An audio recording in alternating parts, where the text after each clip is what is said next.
Hello and welcome to my channel Happy Hours. In my last video I have discussed about the introduction to ancient history where I mentioned about the evolution of life on earth. I discussed about the 5 eras and their divisions. The fifth era was the time when the human being came into existence. We discussed about how they lived, and to understand more, we have again divided the time in the name of tools used, which was the stone. The period was known as Stone Age. We discuss about the evolution of man from hunter and food gatherer to have permanent settlement, living in caves and having family. We discuss about the tools and the famous sites also, where we can found the footprint. In this video, I am going to proceed further to discuss about more about the ancient Indian civilization. I will start my discussion on Indus Valley Civilization, or we can say the Harappan civilization. I am going to discuss about its evolution, its extent, findings, important sites, its characteristics, scripts, crafts, religion, society, and finally about the declination. So, what are we waiting for? Let's start our discussion with the Indus Valley Civilization, or we can say the Harappan civilization. In the 3rd millennium BC, there was urban revolution in many parts of the world. Mesopotamian civilization was the oldest, followed by Egyptian and the Indus civilization. Then we had Chinese and Greek civilization. The findings about the civilization started during the British period. In the year 1826, Charles Mason was surveying for the railway line in northwestern India and he predicted about the existence of very old civilization on the basis of some primitive objects like utensils, tools, etc. In 1871, Alexander Cunningham, who was the chief of Archaeological Survey of India, also predicted the existence of civilization. In 1921, John Marshall published his article in the magazine called Nature and used the term Indus Valley Civilization. Now, the next aspect is the problem of naming of this civilization. The term Indus Valley Civilization was continued to be the name of the civilization because till 1947, 80% of the sites were located in and around Indus River. After the partition of India, archaeological survey continued to explore the extent of civilization in India. There was discovery of many new sites in Gujarat, Rajasthan, Punjab and Haryana. Now the concentration of these sites was located in and around Saraswati River, which became extinct over the time. The debate of Indus or and Saraswati Valley civilization was finally solved by the guidelines of Archaeological Survey of India. There are 3 parameters to define the name of any civilization, which are: first is the name of the civilization should be based on the first site excavated. Since Harappa was the first site, therefore it should be called Harappan civilization. Secondly, any technological development which was unique to the contemporary civilization like bronze. Bronze was a unique alloy developed by Harappans after mixing copper and tin. Therefore, it should be called Bronze Age civilization. Third and the final is that any aspect of the material culture which was hallmark of the civilization, like the black and red ware. Therefore, it should be called BRW culture. So, by this we can get a conclusion that the name of this civilization can be Harappan civilization or Bronze Age civilization or BRW culture. All are correct. But still we are using the name Indus Valley civilization because it is famous in culture. To know more about this civilization, we should know about the extent of civilization. we should know the boundaries. Ever since the civilization came into existence, there is exponential growth in extent of civilization. There are many factors which were used to relate any city with Harappan civilization, such as first is the structural similarity, or we can say the uniform town planning, and secondly, the similarity in material used, or we can say the material culture, tools and technology, etc. Till date, we have discovered civilization is spread around 1.3 million square kilometer from Jammu and Kashmir to Maharashtra and from Balochistan to Uttar Pradesh. To describe it little more, in north we have Manda, which is in Jammu and Kashmir on the bank of river Chenab. So we can say the northernmost site is Manda. Next is the Daimabad, which is located in Maharashtra on the bank of river Pravara. Pravara is tributary to the river Godavari. So we can say the southernmost part is Daimabad. For easternmost side, it is Alamgirpur, which is in UP on the bank of river Hindan. In the west, we can have Kandidor, which is the westernmost side. This is in Balochistan on the bank of river Dask. It is connected to Arabian Sea. So now we have understood about the boundaries of this civilization. There are near about 2000 urban sites. Some of important sites are Mohanjo, Harappa, Lothal, Kalibangan, Dholavira, Rakhigarhi, etc.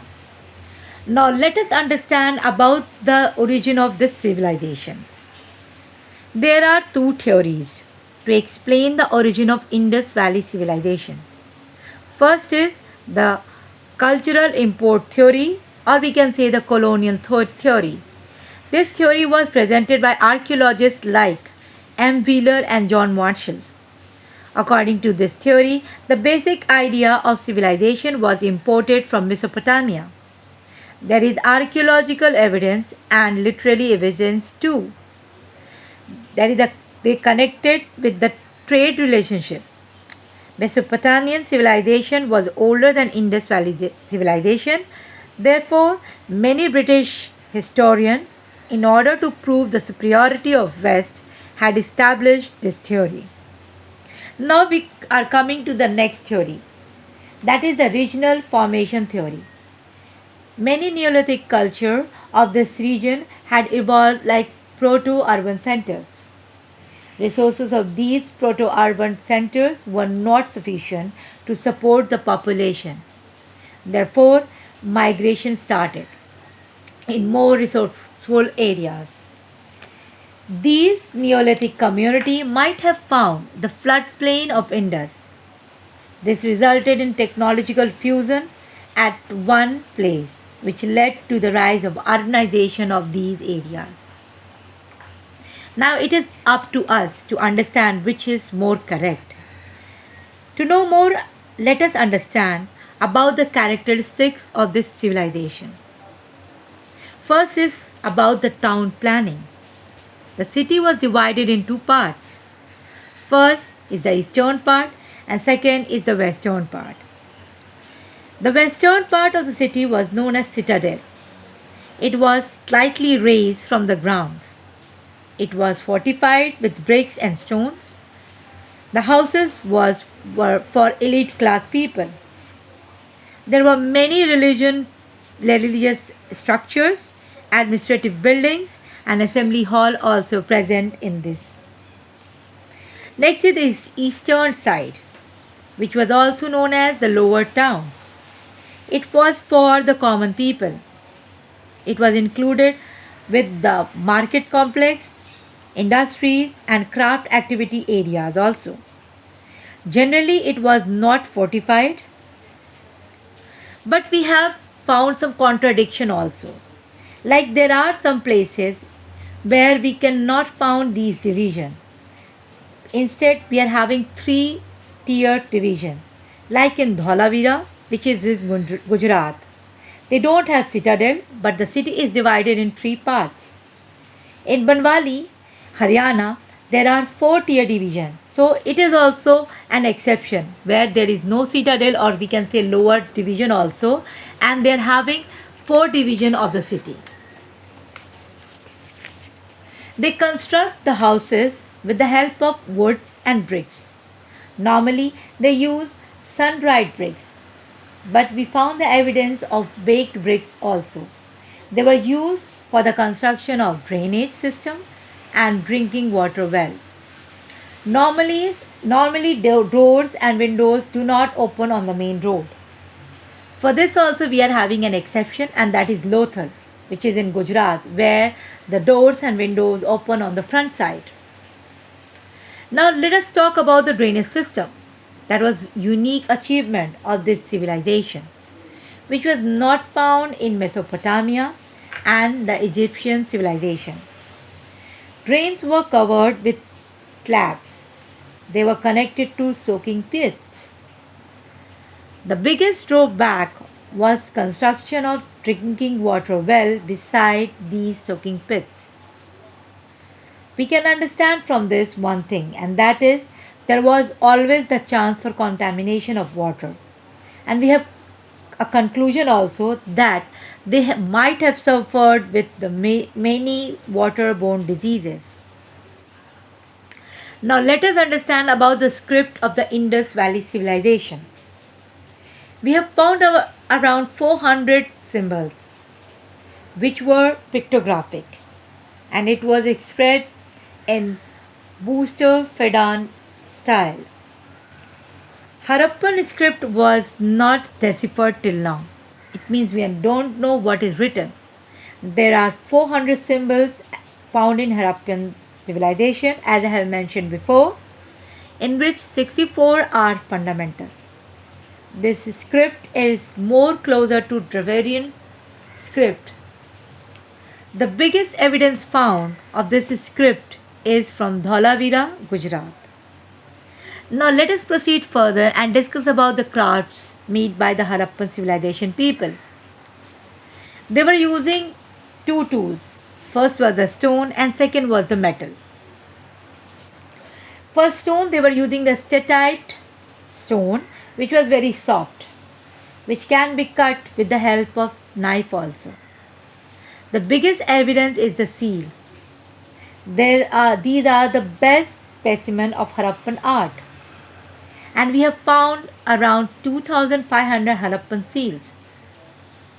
On the basis of shape, we can divide the seals into four types, which are square, rectangular, circular, and triangular. The speciality of square seal was that it was with the picture and script both, whereas the other were only scripted. From Mohanjo we have found two important seals. First is the Saptamatrika seal and the second is Pasupati seal. From the Saptamatrika seal we can found many evidence about the religious information and regarding the cult even. We have found the evidence of, or we can say the information about the important tree, that was the peepal and neem, and even about the swastik symbol which was frequently used. The people used to do yoga, and the importance of the number 7. Mixed animals also was very important. It means they were worshipping the animals, or we can say the people or mixed animals. Now we have to understand about the Pashupati seal. We can see they are having a god who was known as the Pashupati, the god of the animals. This seal is having 7 animals also, which can be rhino, elephant, tiger, etc. Near about 50% seals were found from Mohenjo-daro. Majority of seals are of unicorn bull, means the bull having only one horn. We found 3 cylindrical seals also, which can be a link in between the Mesopotamia and Mohenjo-daro. It means we are having trade in between Mesopotamia and Mohenjo-daro. Now we have to understand one more thing, and that is what was the use of these seals. There can be three uses. First, use for the trading purpose.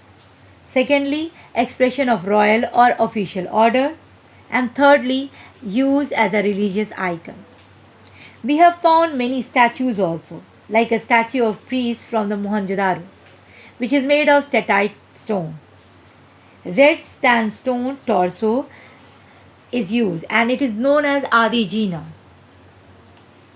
We have found terracotta statue of Mother Goddess from Mohenjo-daro, and we can understand from finding that they were master in making beads. They were using two types of stones for that. First is the shell and the second is the carnelian. We have found the evidence for the baking factory near Lothal, Chanhudro, Balakot, etc.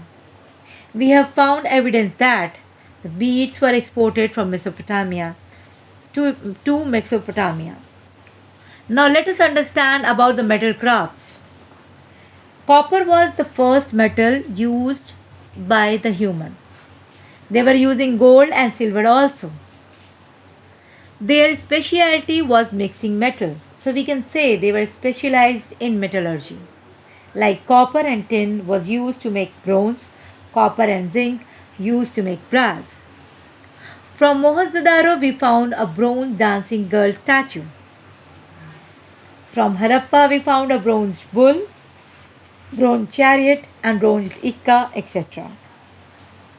From Daivabad we found copper hoards, means the copper icons, such as rhino, elephant, camel, deer, etc. Harappans were the first in the world to use silver as a metal. They were using gold to make jewelry. Chanhudro is known for the beautification products, or we can say where there we found the evidence of beauty products. We have found an ink pot also from there. Now let us proceed and understand about the pottery. Black and red ware was the hallmark of the pottery tradition. It signified the level of material culture. Majority of the pottery was plain pottery. Lothal was famous for multicolor or we can say polychrome pottery.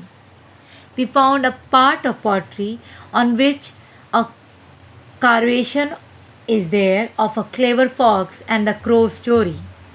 And we have found another part with the carvation of thirsty crow story. There, and we can say one more thing, and that is they were aware of lost wax technique. Bricks was a straight craft and it was in standard size 4:2:1. They were using two more kinds of bricks and those were L shape and wedge shape. Now let us understand about the religion. It was nature worship. They were worshipping all forms of the nature. They worshipped people, neem, snake, earth, sky, etc. Harappan religion was divided into two parts. First is the fire altars users and the second is the people who were worshipping the mother goddess. First let us understand about the fire altars where we can find the evidence from Gujarat, Rajasthan, Haryana. Measurement of altars were the same as mentioned in Ajurveda. In Sulva Sutra also we found the same geometry. Ratio of geometry continued even today. Same ratio we have found in Yajurveda as I have mentioned before, and even the same is used till now for the fire rituals. Lothal, Kalibangan and Banwali are the places where we have found the altars. Now let us proceed and understand about the people who worship the mother goddess. Worship of mother goddess was dominant form of religious. There is no evidence of temple found in Harappan sites. For this also we are having an exceptional exception, and that is according to Wheeler. He claimed that there is a temple exists in Mohenjo-daro. He found a structure, a triangular structure where there were ladders also to climb up to the top, and there was a black stone on the top. According to Wheeler, it is a kind of temple. We have come to a conclusion, and that is the religious was very private and not demonstrated in public. We have found the evidence that the people use amulets to protect from evil spirits, as a large number of amulets are found from Harappa sites. They believed even in water cult, that is, common ritual bathing. We have found great bath in Mohenjo-daro. So on auspicious days, they used to gather and take common bath. Like today, we are having Kumbh Mela. Harappan religious was progenitor to modern Hinduism. We found a statue of woman with vermilion on forehead. Swastik symbol was very common in use in all religious expression, and they worship mixed animals. They do meditation also.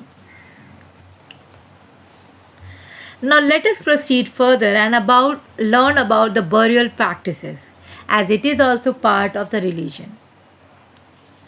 There are basically four types of burial practices. First is the complete burial, where the complete body is buried under the ground. Second is the partial inhumation, where the body was left open in the field for some time, or after some wild animals were allowed to eat it, and after some days, what is the remaining is being engraved. Third is the pot burial. In this, they are burning the body and they are collecting the ashes in the pot and engraved them, or we can say buried them. This is commonly associated with poverty and with child and infant burials.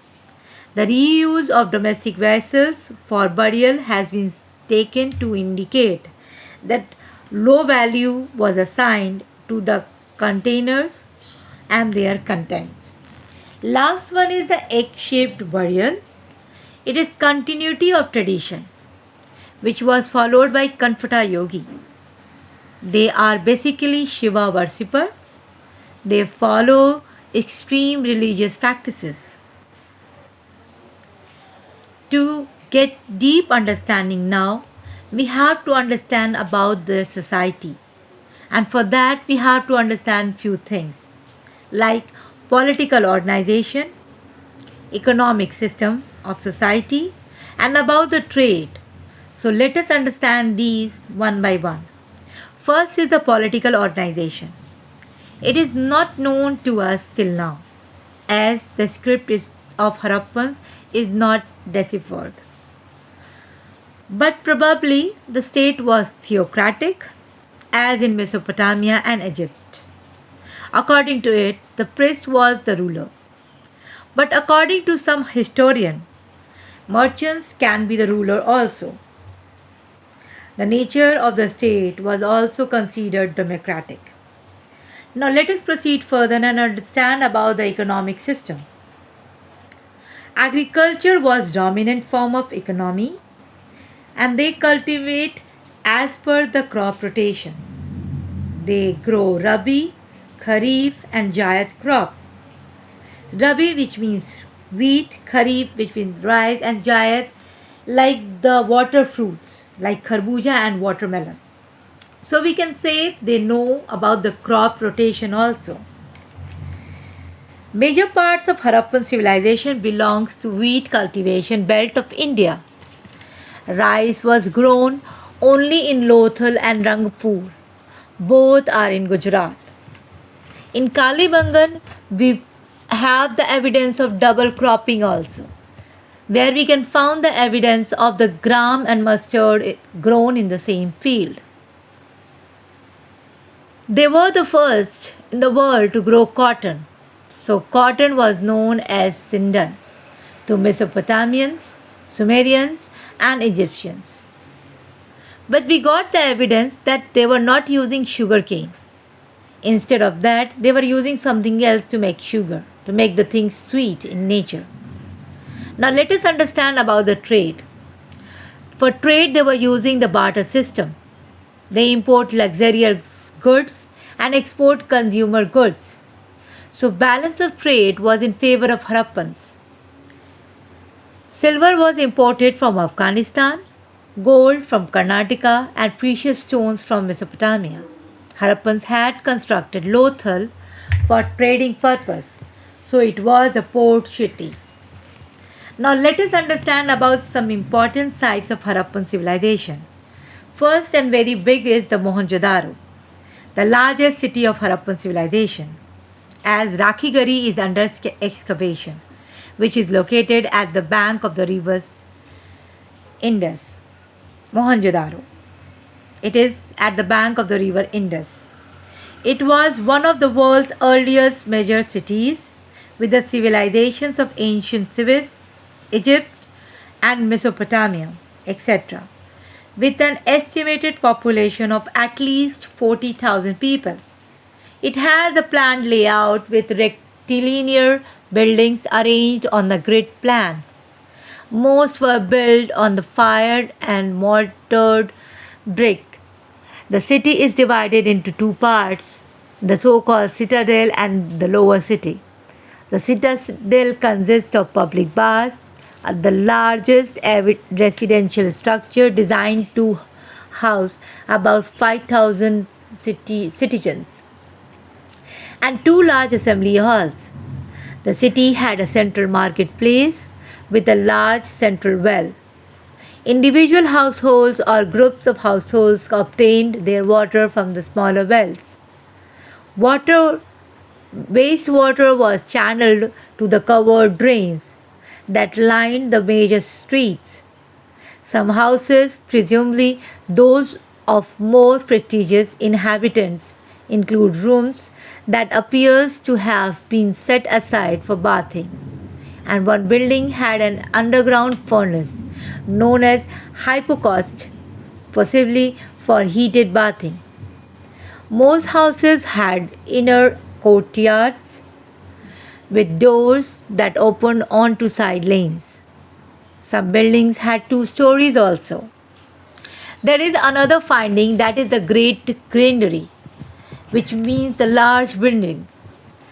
Certain wall divisions in its massive wooden superstructure appear to be given grain storage bays, complete with air ducts to dry the grains.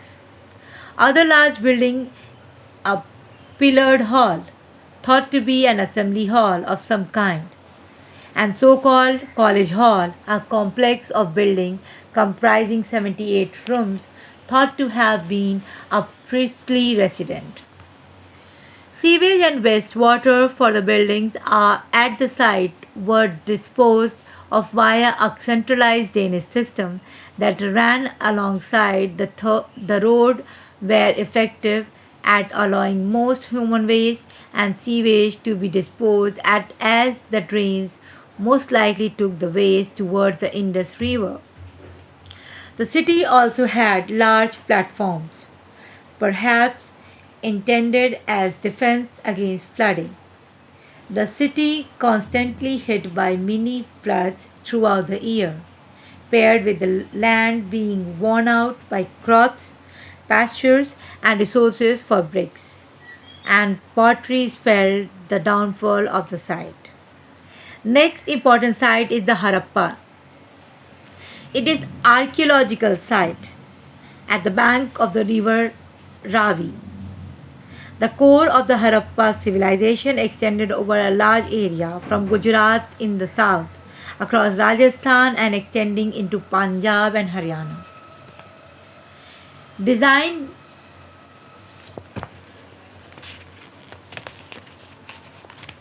It was basically an urban culture sustained by surplus agriculture production and commerce.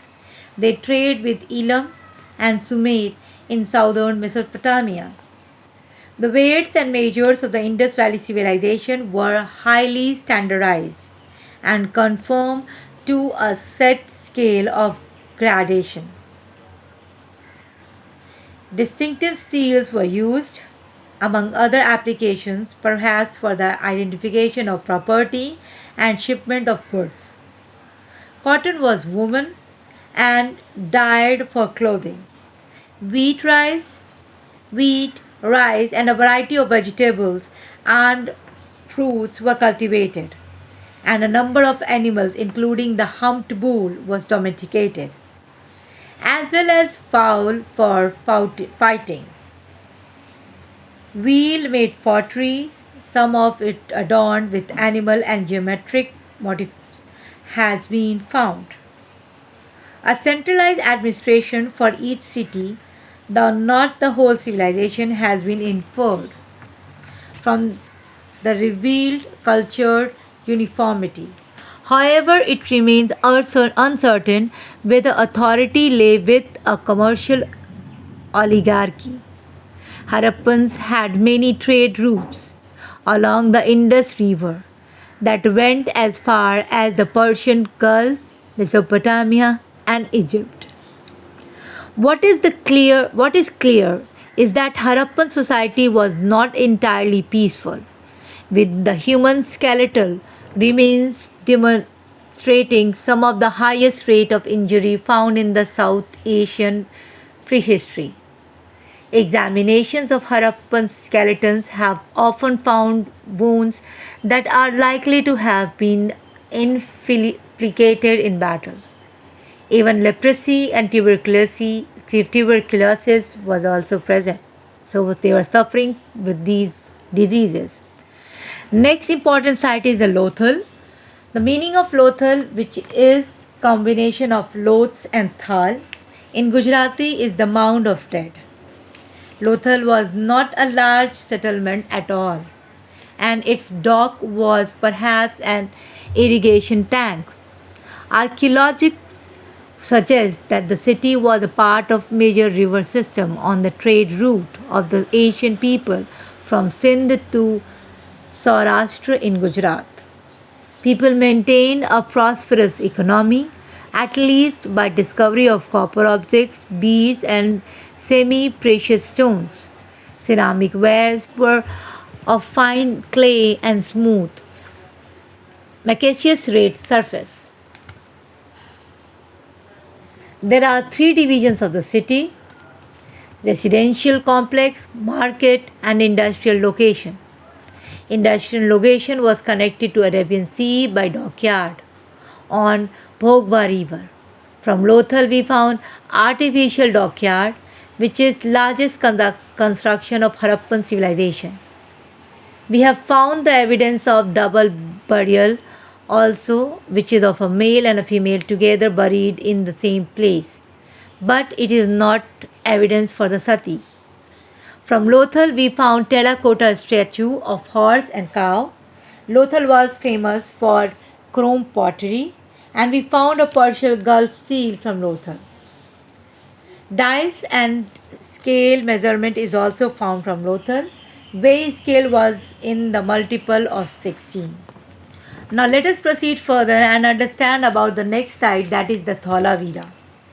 There is no citadel, but there were three-tiered division as I have mentioned earlier. It had second best water management system. First was Mohanjo. We have found the reservoir from Thalavira for water conservation. We have found largest evidence of script also from Thalavira. Now let us proceed with Kalibangan, which means the black bangles.